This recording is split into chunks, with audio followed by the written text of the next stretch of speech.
Good afternoon बच्चों। Good afternoon sir.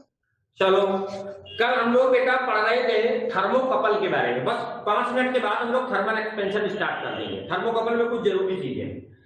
तो सबसे पहले कौन बताएगा बेटा थर्मोकपल क्या था, किस इफेक्ट पर काम करता था, किस इफेक्ट पे काम करता था?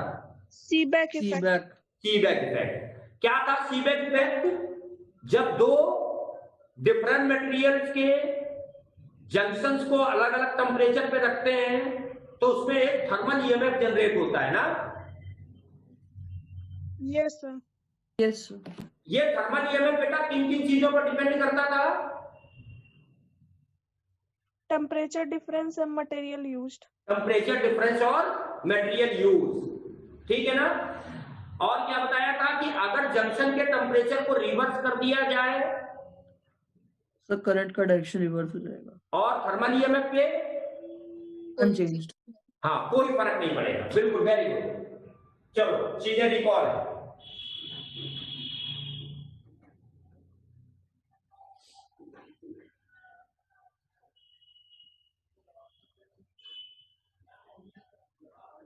चलो बच्चों, अब बात करते हैं हम लोग, है ना। थर्मल ईएमएफ बेटा था क्या? थर्मल ईएमएफ का फार्मूला क्या आया था? E equal to AT plus BT square, यही तो आया था ना। अच्छा, अब यहां से बच्चों एक चीज बताओ कि अगर हम थर्मल ईएमएफ और टेम्परेचर का ग्राफ बनाए तो ये ग्राफ कैसा आएगा? पैराबोलिक। पैराबोलिक आएगा। ये ग्राफ आ जाएगा पैराबोलिक। तो इस ग्राफ को हम कहते हैं कैलिब्रेशन कर्व। होता क्या है कि हम करते क्या है कि कोल्ड जंक्शन को 0 डिग्री सेंटीग्रेड पर रखते हैं, कोल्ड जंक्शन को हम लोग 0 पर रख देते हैं और हॉट जंक्शन को नॉन टेम्परेचर पे रखते जाते हैं। नॉन टेम्परेचर कैलिब्रेशन कर्व जब बनाते हैं तो करते क्या है, कोल्ड जंक्शन 0 डिग्री सेंटीग्रेड पर रखते हैं और हॉट जंक्शन को नॉन टेम्परेचर पे रखते जाते हैं और जो ईएमएफ आता जाता है उसे नोट करते जाते हैं। हॉट टेम्परेचर केवल हम किसको बदल रहे हैं, हॉट जंक्शन का टेम्परेचर बदल रहे हैं और वो भी नॉन टेम्परेचर रख रहे हैं। मान लो 5 डिग्री सेंटीग्रेड तक था, कोल्ड 0 पर था, 5 डिग्री सेंटीग्रेड पर देखा ईएमएफ कितना आया, फिर 7 डिग्री पर रखा, फिर देखा ईएमएफ कितना आया, 9 पे रखा, फिर देखा ईएमएफ कितना आया। तो उस तरह से ईएमएफ और टेम्परेचर के बीच में एक ग्राफ बना देते हैं जो कि पैराबोलिक आता है। इसको हम कहते हैं कैलिब्रेशन कर्व। अब यहां पर 2-3 डिफिनेशन बहुत इंपॉर्टेंट है आपके लिए। देखो, हमने देखा क्या ग्राफ में कि जैसे जैसे हम हॉट, ये तो कोल्ड जंक्शन है, मैं लिख दूं ये कोल्ड जंक्शन है 0 डिग्री सेंटीग्रेड। अब हम कोल्ड जंक्शन से आगे बढ़ना शुरू करते हैं। कोल्ड जंक्शन 0 पर था, हॉट जंक्शन का टेम्परेचर बढ़ाना शुरू करते हैं तो हम देखते हैं ईएमएफ बढ़ता जा रहा है। कोल्ड जंक्शन तो 0 पर था, हॉट जंक्शन का टेम्परेचर बढ़ाना शुरू किए तो हमने देखा कि ईएमएफ बढ़ता जा रहा और एक ऐसा टेम्परेचर आया जिसपे बेटा ईएमएफ की वैल्यू मैक्सिमम हो गई। एक ऐसा टेम्परेचर आया जिसपे ईएमएफ की वैल्यू मैक्सिमम हो गई। तो जिस टेम्परेचर पे ईएमएफ की वैल्यू मैक्सिमम हो जाती है उसे हम कहते हैं neutral temperature.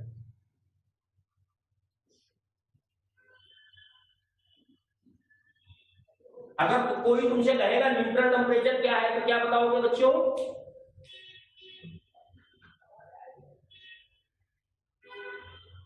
Sir, temperature at which the value of EMF is maximum. Temperature at which thermal EMF is maximum. अब हमने न्यूट्रल टेम्परेचर, देखो क्वेश्चन क्या पूछा गया है नीट में 2 बार 3 बार, आप प्रीवियस ईयर भाग देखना, 2-3 बार पूछे गए। ये नहीं पूछा गया कि न्यूट्रल टेम्परेचर क्या है। क्वेश्चन अभी बता रहा हूं क्या पूछा गया। अब देखो, जैसे हम लोग न्यूट्रल टेम्परेचर से आगे बढ़े तो क्या देख रहे हैं, थर्मल ईएमएफ घटने लगा। बोलो। Yes sir. डिक्रीज करता करता करता करता करता और एक ऐसा टेम्परेचर आया जिसमें दोबारा से थर्मल ईएमएफ फिर 0 हो गया। एक ऐसा ईएमएफ आया जिसमें दोबारा से थर्मल ईएमएफ फिर से 0 हो गया। तो अब यहां के बाद अगर हम टेम्परेचर बढ़ाएंगे तो ये ग्राफ बेटा नीचे जाने लगता है। तो जिस टेम्परेचर पे, लेकिन तुम्हें नीचे वाले पोर्शन से मतलब नहीं, तुमको ये याद रखना है कि जिस टेम्परेचर पे आके दोबारा थर्मल ईएमएफ 0 होता है उसे हम कहते हैं इन्वर्जन टेम्परेचर। ये टेम्परेचर है तो इसको हम बोलेंगे inversion temperature.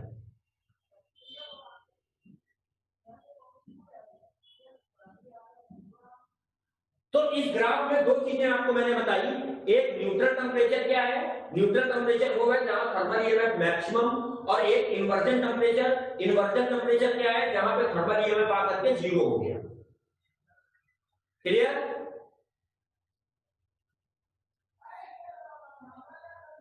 Yes sir.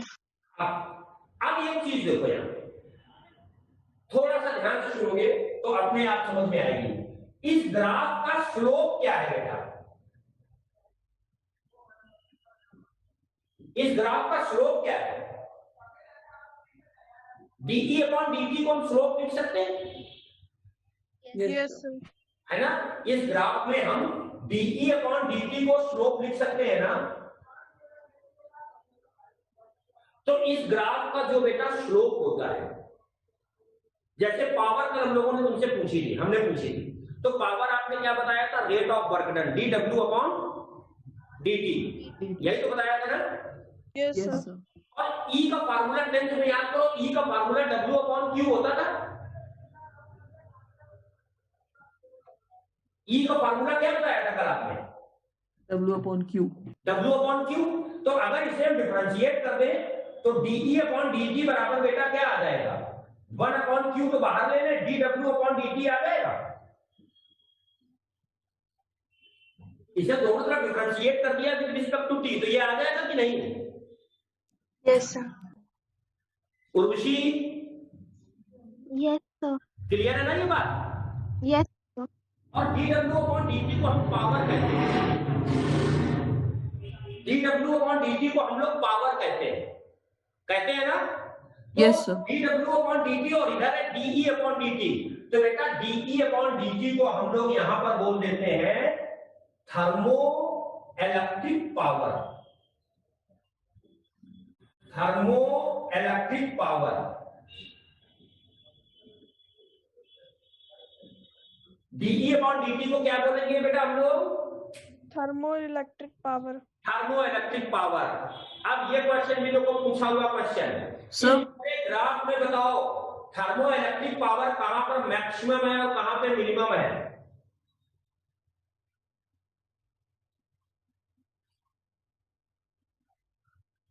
Sir हाँ, सर यहाँ पे मतलब पावर तो होता है वर्क डन अपॉन टाइम, पर क्या यहाँ पे होता तो है upon time? हाँ, सर पर यहाँ पे तो हम लोग टेम्परेचर ले रहे हैं ना ग्राफ यार, में। हम क्या बता रहे हैं? हाँ बिल्कुल सही बात है, यहां पर ये कह रहे हैं टेम्परेचर ले रहे हैं, बिल्कुल ठीक है ना? लेकिन टेम्परेचर बिल्कुल, देखो इन्होंने बहुत अच्छी बात पूछी कि हमने स्लोप dE अपॉन dt लिखा है। तो जब हम टेम्परेचर बढ़ाएंगे वही बात लिखा, यहाँ पर एक टर्म और आ गया था बेटा 1 अपॉन Q आया था ना? Yes sir. सर। Q बराबर IT लिखते हैं कि नहीं? यस सर, यस सर, तो T आ जाएगा ना टाइम वहां पर। यस सर, वहां से आ गया। हाँ। चलो जल्दी से मेरे क्वेश्चन का जवाब दो कि इस पूरे ग्राफ में कहां पर थर्मो इलेक्ट्रिक पावर मैक्सिमम है और कहां पे मिनिमम है? सर मैक्सिमम न्यूट्रल टेम्परेचर में होगा। Neutral point. Minimum Nandini dE upon dt slope है। देखो न्यूट्रल टेम्परेचर पे स्लोप 0 हो रहा है ना? Slope Yes. का एंगल बनता है ना, जिस एंगल को तुम कहते हो ना स्लोप। यस सर, वहाँ मिनिमम है। न्यूट्रल टेम्परेचर पे स्लोप क्या है बेटा? 0। 0। तो थर्मो इलेक्ट्रिक पावर मिनिमम होगी बेटा, it is minimum at neutral temperature. Thermoelectric power minimum कहां होगी? Neutral temperature. एलिना बात बेटा क्लियर हुई? Yes sir. मैक्सिमम कहां होगी? देखो स्लोप यहां के बाद अगर तुम आगे बढ़ो तो स्लोप घट रहा है कि नहीं घट रहा है? Slope Yes, sir. कर रहा है ना? यहां पर एंगल बेटा इतना है, जैसे जैसे ऊपर जाओगे तो ये एंगल कम होता जा रहा है ना। Yes. Yes, sir. तो यानी कि थर्मो इलेक्ट्रिक पावर मैक्सिमम कहां होगी, कोल्ड जंक्शन पे या इन्वर्सन टेम्परेचर पे। यहां भी स्रोत मैक्सिमम होगा, निगेटिव जरूर है, लेकिन निगेटिव का मतलब तो यहां केवल क्या आएगा, पोलैरिटी से, है ना। तो थर्मो इलेक्ट्रिक पावर मैक्सिमम कहां हो रही है, कोल्ड जंक्शन पे और Inversion temperature. हाँ, तो ये भी लिख दो कि maximum at cold junction and inversion temperature, cold और इन्वर्जन में। उर्वशी ये बात क्लियर बच्चे? Yes, sir, clear. यशी ये बात क्लियर, कोई डाउट? सर माइनस साइन क्या दिखाएगा सर? शौर्य हाँ बोलो। सर माइनस साइन क्या दिखाएगा? सर माइनस साइन क्या दिखाएगा? माइनस साइन केवल बताएगा उसकी पोलैरिटी। ईएमएफ में एक तरफ पॉजिटिव और एक तरफ नेगेटिव होता है ना। Yes sir. तो वो ये बता रहा है, देखो हमने क्या बताया था कि यहाँ के बाद ग्राफ नीचे चला जाएगा ना, तो Yes, ईएमएफ sir. की पोलैरिटी रिवर्स हो गई ना। Yes sir. अब बेटा एक बहुत इंपॉर्टेंट जो क्वेश्चन तुम्हारे नीट में पूछा गया वो क्या था कि न्यूट्रल टेम्परेचर किन किन चीजों पे डिपेंड करता है। एक तो ये पूछा गया और एक ये पूछा गया कि न्यूट्रल टेम्परेचर है क्या। तो अब देखो बेटा,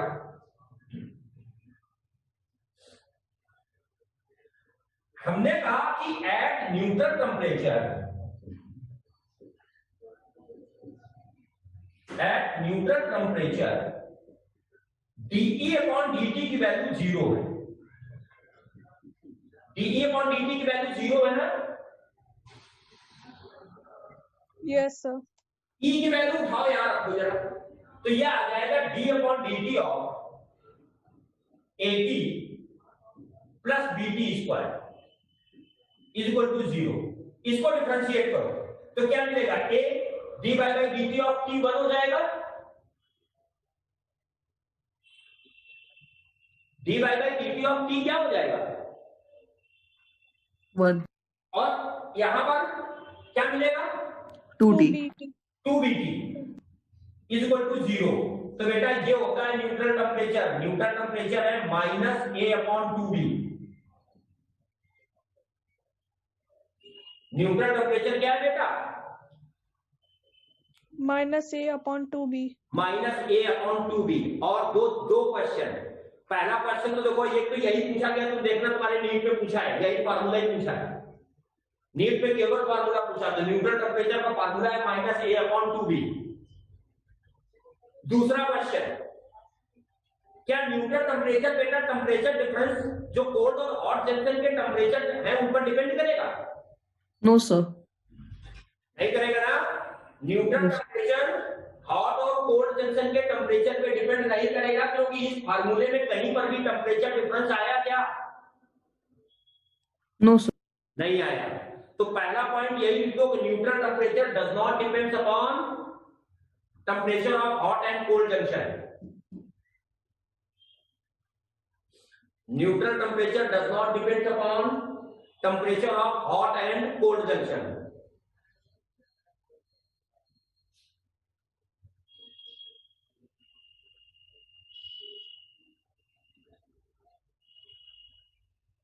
Neutral temperature does not depend upon temperature of hot and cold junction. किस पे डिपेंड करेगा बेटा? Material. Materialistic property. Material used. Very good. लिख दो.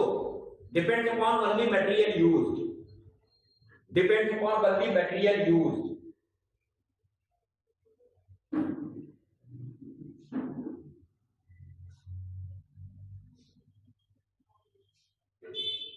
Depends upon only material used.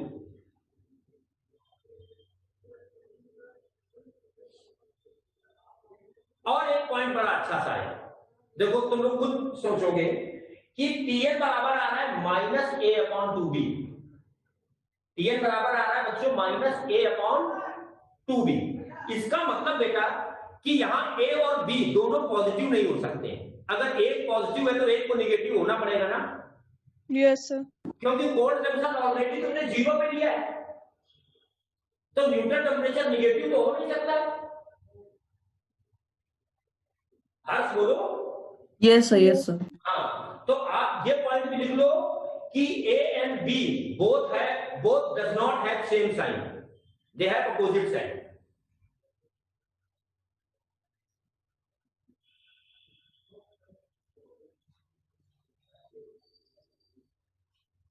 लिख लिया?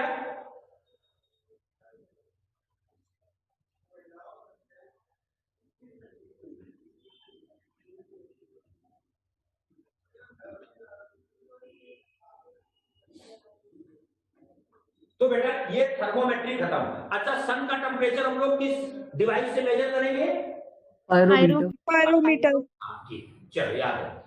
अब बेटा दूसरा टॉपिक स्टार्ट करते हैं, thermal expansion. Right now thermal expansion.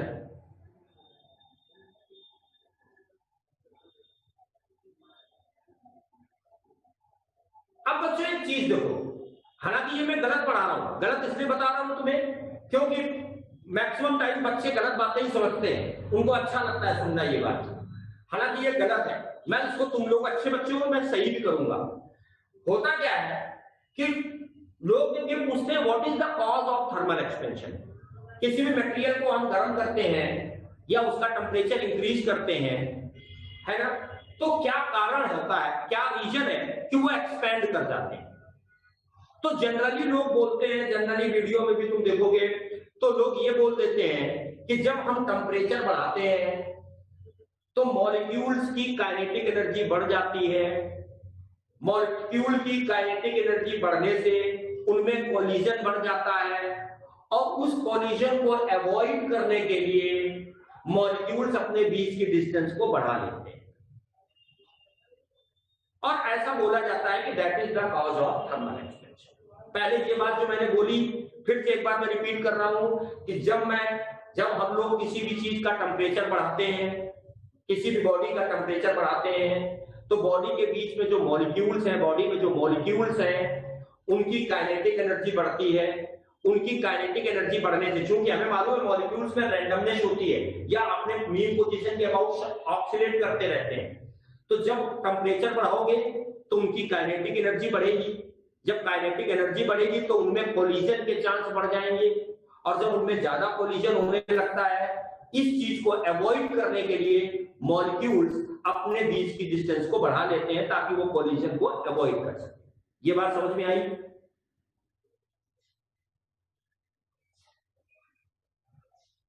बताओ भाई। Yes, sir. ये बात क्लियर है ना जो हमने बोली है? Yes sir. है ना? Yes sir. ठीक है, ऐसा बोला जाता है। ये बिल्कुल एग्जैक्ट है। अगर तुमसे भी कोई पूछे बेटा तो तुम ये स्टेटमेंट दे सकते हो, तुम ये स्टेटमेंट दे सकते हो कि जब हम टेम्परेचर बढ़ा रहे हैं तो मॉलिक्यूल की काइनेटिक एनर्जी बढ़ रही है, उनके बीच में कोलिजन बढ़ रहे हैं, तो कोलिजन को अवॉइड करने के लिए वो अपने बीच का सेपरेशन बढ़ा लेते हैं, इसलिए बॉडी में एक्सपेंशन हो जाता है। लेकिन एग्जैक्ट रीजन है वो तुम्हें समझ में नहीं आएगा, ये फैक्ट है। एग्जैक्ट रीजन क्या है? अगर कोई तुमसे ये पूछना चाहे कि what is the exact reason of thermal expansion, तो बेटा थर्मल एक्सपेंशन का एग्जैक्ट रीजन ये है कि अगर हम मॉलिक्यूल, अच्छा ये बात तो हम लोग पढ़ चुके हैं कि हम लोग ये मान के चलते हैं कि मॉलिक्यूल्स के बीच में एक इंट्रामॉलिक्यूलर अट्रैक्शन फोर्स होता है। Yes, sir. और उस फोर्स की वजह से अगर किन्हीं भी दो बॉडी के बीच में फोर्स है तो उनके बीच में एक पोटेंशियल एनर्जी आ जाएगी ना, Yes, sir. क्योंकि पोटेंशियल एनर्जी कॉन्फ़िगरेशन की वजह से होती है ना। हर्ष, Yes, sir. क्लियर नहीं बात? Yes, sir. तो जो मॉलिक्यूल का पोटेंशियल एनर्जी का कर्व प्रैक्टिकली ड्रॉ किया गया, मॉलिक्यूल्स का पोटेंशियल एनर्जी और उनके बीच का जो सेपरेशन था, उनके बीच का कर्व जब हम लोगों ने ड्रॉ किया तो वो कर्व बेटा असिमेट्रिक आया, वो सिमेट्रिक कर्व नहीं है, ऐसा कर्व आया। ऐसा कर्व आया मतलब उन्होंने देखा कि जब टेम्परेचर इतना है तो मॉलिक्यूल्स के बीच का सेपरेशन ये है, मॉलिक्यूल जब टेम्परेचर बढ़ाते जा रहे हैं तो मॉलिक्यूल्स के बीच का सेपरेशन बढ़ता जा रहा है। ये आखिरी हो गया। अगर बेटा यही कर्व ये आया होता,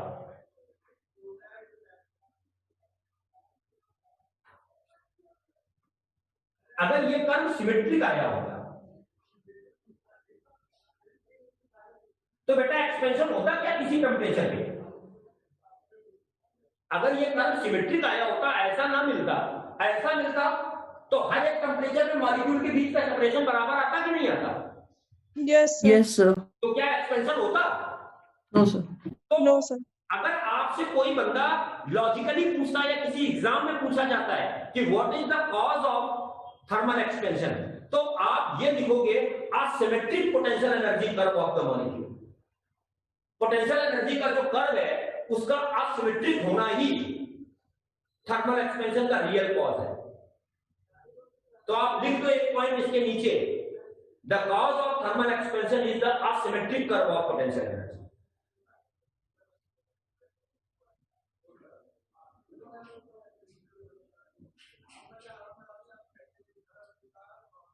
उर्वशी बेटा ये बात क्लियर हुई?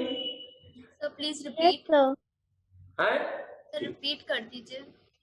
केवल इतना लिख दो बेटा कि cause of thermal expansion is asymmetric curve of potential energy, asymmetric curve of the potential energy।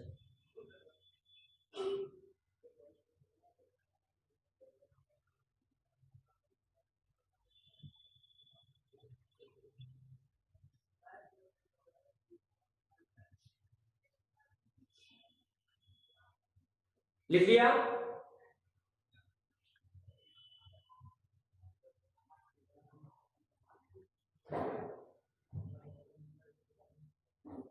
लिख लिया बच्चों?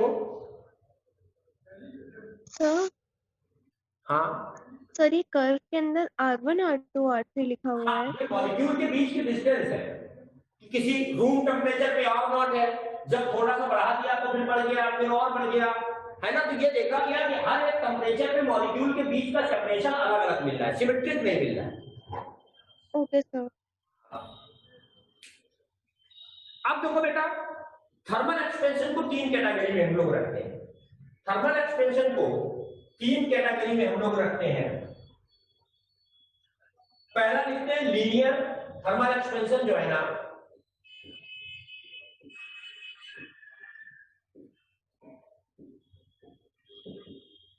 सबसे पहला बेटा लीनियर या 1D थर्मल एक्सपेंशन। सबसे पहला है बेटा लीनियर, है ना, इसी को बोलते हैं वन डायमेंशनल। 1D का मतलब वन डायमेंशनल। दूसरा है बेटा सुपरफिशियल,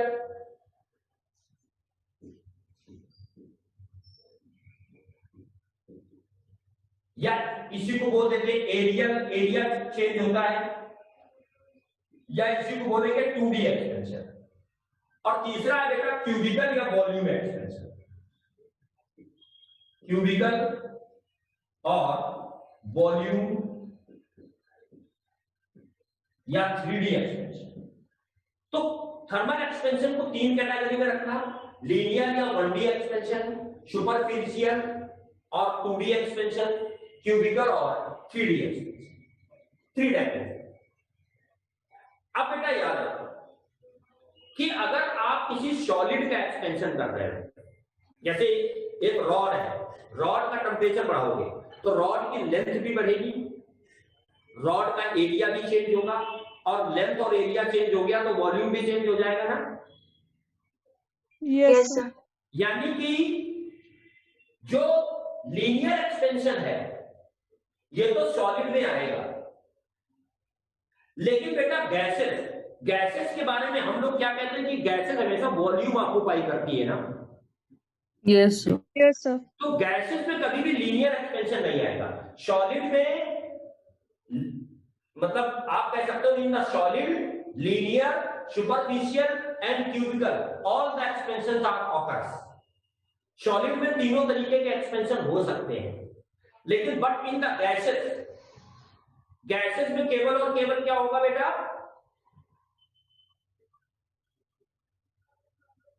वॉल्यूम और क्यूबिकल। केवल 3D एक्सपेंशन होगा। ये टर्म आप नोट कर लोगे कि in the gases only 3D expansion होगा, गैस में केवल 3D एक्सपेंशन। बात क्लियर? Yes sir. अब देखो, सबसे पहले आज हम लोग वर्कआउट करते हैं लीनियर पे। काफी अच्छे क्वेश्चंस आते हैं और क्वेश्चंस को हम क्वेश्चन कम और फार्मूले ज्यादा बनाते जाएंगे क्वेश्चन में। तो सबसे पहले हेडिंग डालो लीनियर या 1D एक्सपेंशन।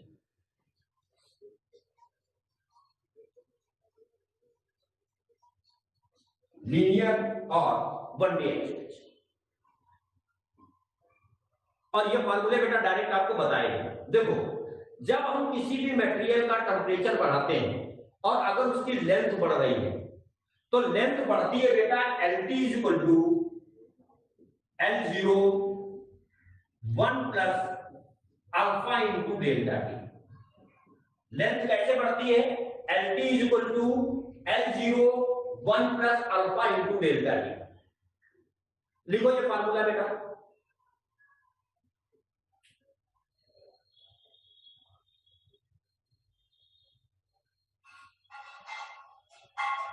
यहां पर बेटा देखो, हियर L0 लिखो, लेंथ ऑफ बॉडी है, लेंथ ऑफ, हाँ बॉडी लिख दो, length of body at 0 degree centigrade. L0 का मतलब है length of body at 0 degree centigrade. L0 means length of body at 0 degree centigrade. LT length of body at T degree centigrade. Length of body है T degree centigrade.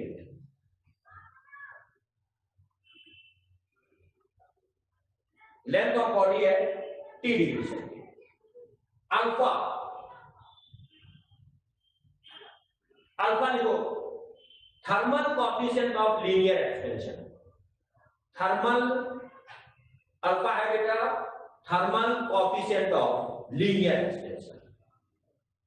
Alpha is thermal coefficient of linear expansion,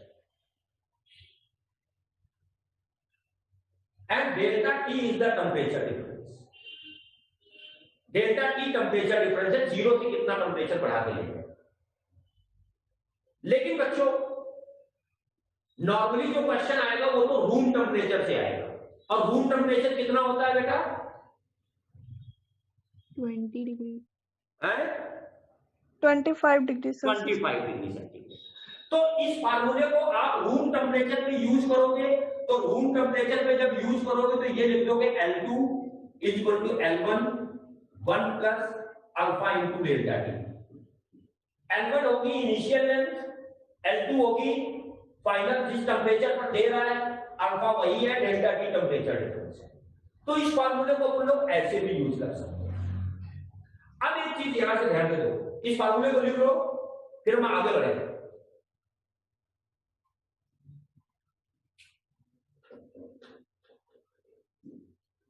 sir ये L2 वाला एक बार फिर से बता दीजिए। आगे खुशी, सर L2 और L1 का क्या मतलब है? L1 इनिशियल लेंथ है और L2 फाइनल लेंथ है। Okay sir.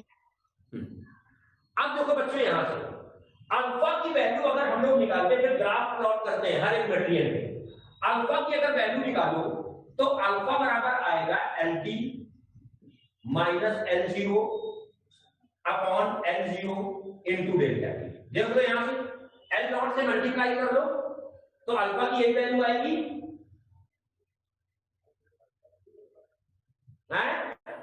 Yes sir. और बेटा इसकी यूनिट क्या आ जाएगी? तो LT minus L0 upon L0, ये तो यूनिट लेस बन जाएगी, तो इसकी यूनिट आएगी पर डिग्री सेंटीग्रेड और पर केल्विन। इसकी यूनिट आएगी पर डिग्री सेंटीग्रेड और पर केल्विन। ये कौन बताएगा बेटा? डिग्री सेंटीग्रेड वाली यूनिट और केल्विन वाली यूनिट में अल्फा की वैल्यू अलग अलग होगी या सेम होगी? सेम होगी। सेम होगी, दिया ने बताया। हर्ष तुम बताओ। सेम होगी। सेम, सब लोग बता रहे, क्यों? डिफरेंट होना चाहिए। 100 डिवीजन है दोनों में। ये दिया ने एकदम सही बताया, क्योंकि दोनों के नंबर ऑफ डिवीजन बराबर है ना स्केल में। लिखाया Yes, sir. Delta C equal to delta K। Yes sir. तो दोनों ही यूनिट में अगर कभी एग्जाम में आ जाए तो वहां घबराने की जरूरत नहीं किया कि डिग्री सेंटीग्रेड पे दिया है और वो केल्विन में टेम्परेचर दिया है, कोई चेंज करने की जरूरत पड़ी क्या? No sir. नहीं। अब दूसरी चीज देखो, अगर चेंज स्मॉल हो, एक्चुअली ये फार्मूला तो वैलिड ही नहीं है, अभी मैं बताऊंगा क्यों वैलिड नहीं है। अगर चेंज स्मॉल है तो अल्फा को अपन लोग लिख सकते हैं 1 upon L not dl upon dt, लिख सकते हैं, ये वैलिड फार्मूला है। अल्फा को क्या लिख सकते हैं 1/L0 dl/dt लिख सकते हैं ना, dl is change in length upon dt। Yes, sir. Yes, sir. सबसे पहली बात कि जैसे तुमको किताबों में यह लिखा मिलेगा कि फॉर द सेम मटेरियल या for a particular material alpha is constant. जैसे वो कहेगा आयरन, तो आयरन के लिए अल्फा कांस्टेंट है, चाहे रॉड 2 मीटर लंबी हो, चाहे 10 मीटर लंबी हो, चाहे 100 मीटर लंबी हो। बात समझ रहे हो? Yes, sir. लेकिन यहां पर तुम करेक्ट करो अपने आप को। वो किताबें लिखती हैं कि alpha is constant for a particular material, है ना। आप और एक फार्मूला देखो, यहां नीचे क्या आ रहा है, dt आ रहा है ना। अल्फा के फार्मूले में dt आ रहा है कि नहीं आ रहा है? Yes, sir. तो इसका मतलब क्या होता है हर्ष भाई? इस हाँ एरिना बोलो, इसका क्या मतलब हो सकता है? सर टाइम के साथ चेंज करेगी वैल्यू। ये टेम्परेचर डिफरेंस बेटा। यस सर, फिर टेम्परेचर के साथ चेंज करेगी। टेम्परेचर के साथ इसका मतलब अल्फा चेंज होगा बेटा, ऐसा किताबें नहीं लिखती हैं। तो आप अपने आप को करेक्ट करो, लिखो alpha is constant for a particular material, alpha is constant for a particular material for small change in temperature. Alpha is constant for a particular material for small change in temperature. For small change in temperature.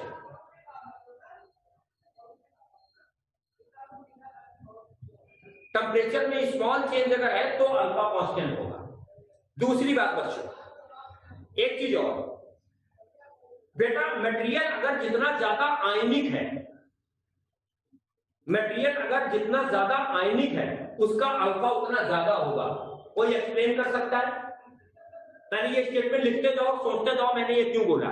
More ionic material है मोर alpha.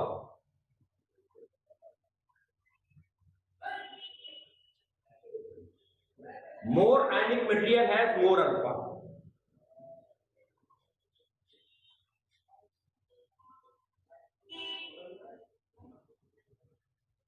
Sir हाँ sir आपने जो formula लिखा है alpha का 1/L0, उसके बाद से मैं कुछ सुन नहीं पाई नेटवर्क कनेक्टिविटी की वजह से। ये सर उसके बाद आपने जो जो बोला मैं सुन नहीं पाई नेटवर्क कनेक्टिविटी की वजह से। मैंने ये नहीं, उसके बाद तो बहुत सारी बातें कर गए कि अल्फा कांस्टेंट होगा किसी पर्टिकुलर मटेरियल के लिए, कब? जब dt की वैल्यू बहुत स्मॉल हो। दिया? Yes sir. ये सुन लिया था? दिया? नहीं सर, ये वाला नहीं सुना था। लिख लो alpha is constant for particular material for small change in temperature. हाँ भाई बताओ, जो दूसरा क्वेश्चन हर्ष पूछा मैंने, ईशान्या हमने हाँ दिया, क्या करी बेटा? यस सर, लिख लिया बोला पॉइंट। हाँ, अब एक चीज मैंने पूछी कि alpha is more ionic for alpha is more for more ionic material, alpha is more for more ionic material. अरे भाई शुरू मैंने कहां से किया था इस लेक्चर को? हमने कहा था ये बात गलत है, लेकिन तुम कह सकते हो क्योंकि कहीं कहीं ये जस्टिफाई होगी। तो हमने क्या बताया था कि जब टेम्परेचर बढ़ता है तो मॉलिक्यूल्स की काइनेटिक एनर्जी बढ़ती है। मॉलिक्यूल्स की काइनेटिक एनर्जी अगर बढ़ेगी, मॉलिक्यूल या आयंस कह दो, अगर आयनिक की बात कर रहे हो तो आयंस की अगर काइनेटिक एनर्जी बढ़ेगी तो उनमें कोलिजन बढ़ेंगे, कोलिजन बढ़ेंगे तो वो अपने बीच का सेपरेशन बढ़ा देगा। यही तो बताया था ना शुरू में। Yes, sir. तो बेटा जितना ज्यादा आयनिक होगा उसमें नंबर ऑफ कोलिजन भी तो उतने ज्यादा होंगे ना। Yes, sir. और जब नंबर ऑफ कोलिजन उतने ज्यादा होंगे तो लेंथ भी उतनी ज्यादा बढ़ जाएगी ना उसकी। Yes, sir. बोलो। Yes, sir. हाँ हर्ष भाई, ये बात क्लियर हुई?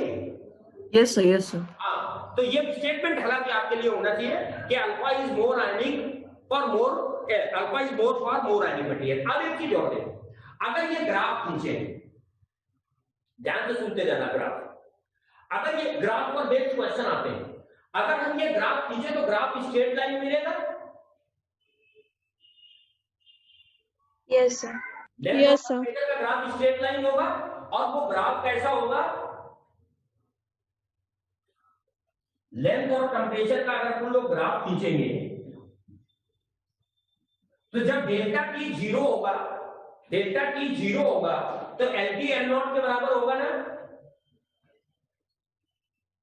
Yes sir. तो यानी कि ग्राफ कहीं यहां से स्टार्ट होगा, इसका इंटरसेप्ट हो जाएगा एल नॉट, ये हो जाएगा एल नॉट, और बेटा लेंथ और टेम्परेचर के ग्राफ में जो ग्राफ का स्लोप होगा वो क्या होगा, dn अपॉन dt होगा। Yes Yes, sir. sir. तो अगर ऐसा ग्राफ दे दिया जाए और इसमें अल्फा कैलकुलेट करना पड़े तो अल्फा इज इक्वल टू तुरंत क्या आएगा, 1/l नॉट इनटू स्लोप। इस ग्राफ को देख करके अल्फा कैलकुलेट हो जाएगा ना। Yes. स्लोप क्या होगा, tan थीटा। आप यहां पर वैल्यू मालूम होगी, यहां की वैल्यू मालूम होगी, तो tan theta equal to perpendicular upon base निकाल लेंगे। Yes sir. Yes, sir. अब बेटा देखो, ये जो ग्राफ हमने खींचा है ये कंडक्टर्स के लिए है। ये ग्राफ पर आप लिखो कंडक्टर। जितने भी कंडक्टर्स हैं उनकी लेंथ बढ़ती है टेम्परेचर बढ़ाने में, जो कंडक्टर है उनकी लेंथ बढ़ती है। अच्छा एक चीज सोचो, अगर तुम पॉलीथीन जलाते हो तो पॉलीथीन जब जलाते हो तो उसकी लेंथ बढ़ती है या घटती है? घटती है सर। घटती है। पॉलीथीन अगर हम जलाएंगे तो पॉलीथीन कभी एक्सपैंड नहीं करेगी, सिकुड़ती है। और पॉलीथीन है क्या बेटा, इंसुलेटर की कंडक्टर। Sir insulator. इंसुलेटर। तो अगर यही ग्राफ आपको इंसुलेटर के लिए आ जाए, यही ग्राफ अगर अपने को इंसुलेटर के लिए आ जाए तो इंसुलेटर के लिए यही ग्राफ बेटा ऐसा आएगा। क्यों? इंसुलेटर के लिए LT इक्वल टू होगा L1 माइनस, इंसुलेटर का अल्फा निगेटिव होता है तो यहां माइनस आ जाएगा अल्फा डेल्टा टी। तभी जब टेम्परेचर बढ़ाओगे तो ये क्वांटिटी बढ़ेगी तो लंबाई घटेगी और ग्राफ कैसा बन जाएगा, ऐसा। ये L0 और इसका स्लोप कैसा हो जाएगा, निगेटिव, क्योंकि अल्फा की वैल्यू निगेटिव है ना इंसुलेटर के लिए। Yes sir. तो यहां पर बेटा अल्फा आ जाएगा, ये यूनिवर्सल फार्मूला है, L0 into slope, slope negative होगा इंसुलेटर का। और बाकी एक चीज और यहीं पर लिख लो, नहीं लिखो तो सेमीकंडक्टर में थोड़े बिहेवियर चेंज होते हैं, सेमीकंडक्टर ना लिखो, यही हो, सेमीकंडक्टर में कुछ बिहेवियर चेंज हो जाते हैं। लिख लिया?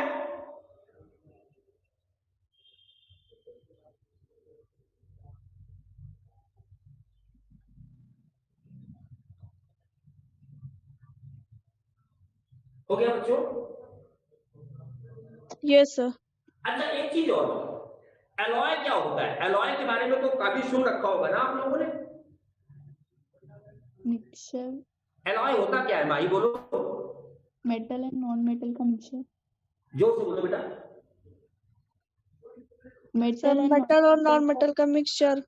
मेटल और नॉन मेटल का मिक्सचर। तो ये मिक्सचर क्यों करते हैं? कभी सोचा ऐसे ही, मतलब थोड़ा सा मेटल और नॉन मेटल मिला दे। मेटल और नॉन मेटल का मतलब कंडक्टर और इंसुलेटर, मेटल और नॉन मेटल का मतलब यही हुआ ना, यस सर। कंडक्टर और इंसुलेटर को मिला दे तो वो एलॉय बन गया। कभी सोचा क्यों मिला दे? मिलाने से क्या फायदा होगा? तो मिलाने से फायदा ये होगा बेटा कि हमने देखा कि अगर कंडक्टर में टेम्परेचर बढ़ाए तो इसकी लेंथ बढ़ती है और इंसुलेटर का टेम्परेचर बढ़ाए तो इसकी लेंथ घटती है। तो हमने एक ऐसा मटेरियल बनाया जो टेम्परेचर इंडिपेंडेंट हो, उसको हम राजस्थान में भी यूज कर सके और उसको जम्मू कश्मीर में भी यूज कर सके। जैसे जो स्केल बनी होती है लंबाई नापने वाली, पता चला राजस्थान में उसको ले गए तो लंबाई उसकी बढ़ गई तो वो फॉल्स रीडिंग देने लगी। जम्मू कश्मीर में लेके चले गए, वहां उसका टेम्परेचर घटाने में लंबाई घट गई। अगर कंडक्टर बनाओगे तो कंडक्टर में टेम्परेचर बढ़ाने पे अगर लंबाई बढ़ रही है तो टेम्परेचर घटाने पर लंबाई घटेगी, तो फिर वो स्केल बेटा जनरल यूज हो पाएगी क्या? No sir. उसको एलॉय का बनाना पड़ेगा। और एलॉय का कैसे बनाते हैं कि उसमें कुछ कंडक्टर मिला दें और कुछ इंसुलेटर मिला दें, ताकि वो टेम्परेचर इंडिपेंडेंट बन जाए। टेम्परेचर इंडिपेंडेंट का मतलब एलॉय के लिए एलॉय ऐसा मिलाते हैं कि जितनी इसकी लंबाई बढ़े उतनी ही इसकी घटे, तो लेंथ का टेम्परेचर के साथ जो ग्राफ मिले वो स्ट्रेट मिले। और एलॉय में अगर लेंथ का टेम्परेचर के साथ ग्राफ स्ट्रेट है, कितना भी टेम्परेचर बढ़ा लो लेंथ में कोई चेंज नहीं आ रही, तो एलॉय के लिए अल्फा की वैल्यू याद रखो 0 होती है। अल्फा 0 हो गया, इफेक्टिव थर्मल कोएफिशिएंट इसका 0 हो गया, तभी ये टेम्परेचर इंडिपेंडेंट बनी।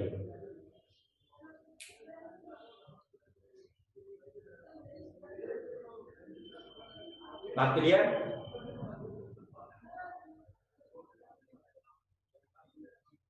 बात क्लियर बच्चों? Yes, sir. चलो अब बेटा पहला क्वेश्चन नहीं, इसको फार्मूला बनाएंगे हम लोग। टेम्परेचर इंडिपेंडेंट से ही बात में स्टार्ट कर रहा हूं, यही से चीजें। ये क्वेश्चन आया हुआ क्वेश्चन है बेटा, ये जेई का भी, आईआईटी का भी और नीट का भी, सब में पूछा जा चुका इस तरह का क्वेश्चन। लिखो differential extension. Differential extension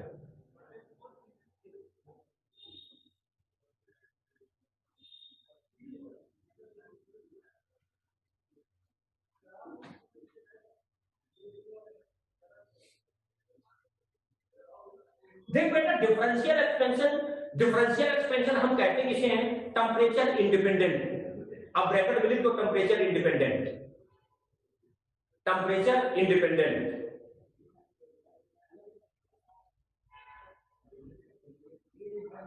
temperature independent. अब देख भाई बच्चे, क्या है टेम्परेचर इंडिपेंडेंट? देखो क्वेश्चन कैसा आता है, वो कहते का एक रॉड ये है,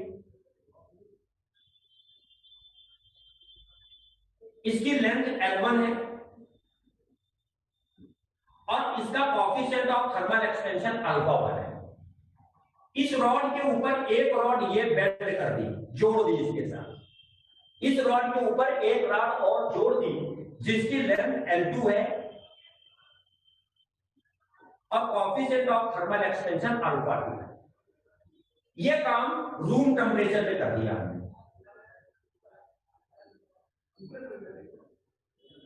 तो उन्होंने कहा कि ये गैप है, गैप S। ये गैप अभी इनिशियली रूम टेम्परेचर पे ये गैप कितना होगा? L1 माइनस L2 होगा ना। अब उन्होंने कहा क्वेश्चन में कि for what condition this gap is independent from temperature. हम कितना भी टेम्परेचर बढ़ा ले या कितना भी टेम्परेचर घटा ले, जो ये गैप है ये चेंज ना हो। समझे ना क्वेश्चन? बेटा क्वेश्चन क्लियर हुआ जो मैं बोला? Yes, sir. है ना कि this gap is independent from temperature. हम कितना भी टेम्परेचर बढ़ा ले या कितना भी टेम्परेचर घटा ले, ये गैप चेंज ना हो, उसके लिए क्या कंडीशन होनी चाहिए? तो ठीक, हम निकालते हैं। हम कहते हैं कि हमने टेम्परेचर बढ़ा दिया, सपोज टेम्परेचर इंक्रीज, अपन लोगों ने टेम्परेचर बढ़ा दिया बाई डेल्टा टी। अब अगर हम लोगों ने टेम्परेचर बढ़ाया तो इस वाली रॉड की भी लेंथ बढ़ी होगी। मान लो इसकी लेंथ L1 से बढ़ के L1 डैश हो गई, तो फार्मूला है L1 is equal to L1 1 plus alpha 1, temperature में चेंज किया है डेल्टा टी का। L1 डैश बराबर यही तो आएगा ना बच्चों? Yes, sir. और इसकी भी लेंथ बढ़ी होगी, इसकी लेंथ मान लो बढ़ के हो गई L2 डैश, तो L2 डैश बराबर आ गया L2 1 plus alpha 2 into delta T. अब टेम्परेचर बढ़ाने पर हमारे अकॉर्डिंग नया गैप जो S डैश आया, वो नया गैप, ये वाला जो गैप है, ये S डैश अगर निकालेंगे तो आएगा L1 dash minus L2 dash. L2 dash. अब इस वाले इक्वेशन में इस वाले इक्वेशन को सब्ट्रैक्ट करें तो यहां L1 माइनस L2 आएगा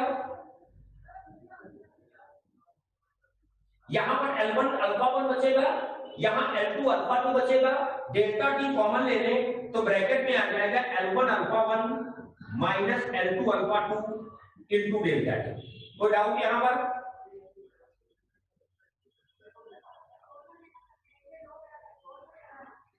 इस वाले इक्वेशन में कोई डाउट बच्चे? नो किसी को बेटा कोई नो डाउट सर। दिया? क्लियर है ना ये? Yes sir. Yes, sir. लेकिन क्वेश्चन क्या कह रहा था कि गैप चेंज ही ना हो, तो गैप चेंज ना हो इसका मतलब एस और एस डैश बराबर होने चाहिए। गैप चेंज ना हो तो इसका मतलब एस और एस डैश बराबर होने चाहिए। चलो हम बराबर कर देते हैं। L1 minus L2 is equal to L1 minus L2 plus L1 alpha 1 minus L2 alpha 2 into delta T. बेटा ये तो कैंसिल हो गया, अपने पास बचा क्या?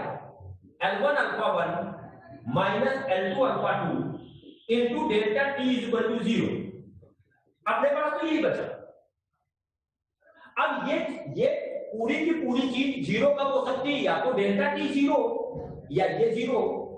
तो बेटा डेल्टा टी तो 0 नहीं है क्योंकि टेम्परेचर तो हमने चेंज किया है। डेल्टा टी की वैल्यू 0 है क्या? No sir. बताओ बच्चों। No sir. है ना, डेल्टा टी तो हमने बढ़ाया है। इसका मतलब इस कंडीशन के लिए केवल एक ही पॉसिबिलिटी बनती है कि ये वैल्यू 0 हो सकती है, ये तो 0 नहीं हो सकता है। L1 alpha 1 minus L2 alpha 2 is equal to 0 हो सकता है।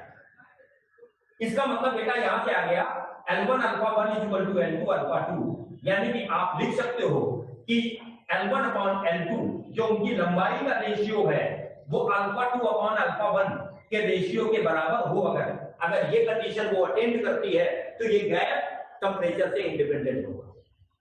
ये आया हुआ क्वेश्चन है, डायरेक्ट क्वेश्चन यही आया, यही स्टेटमेंट आया। बात क्लियर हो गई? अगर उनकी लंबाइयों का ratio L1 upon L2 alpha 2 upon alpha 1 के बराबर है तो ये गैप कभी भी चेंज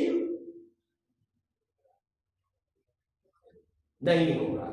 जल्दी से नोट करो, कोई डाउट हो फटाक से पूछ लो।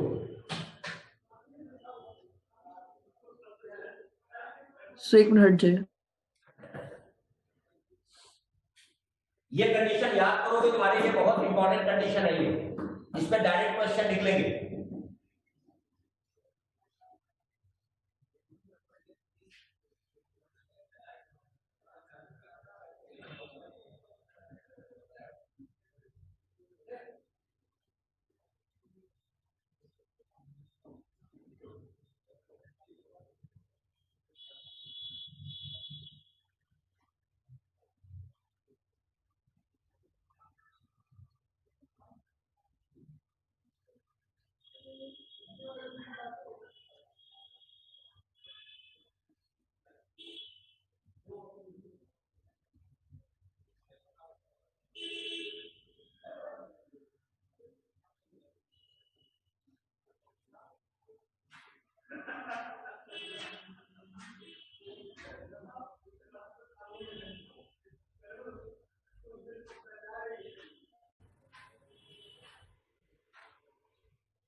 नोट कर लिया बच्चों?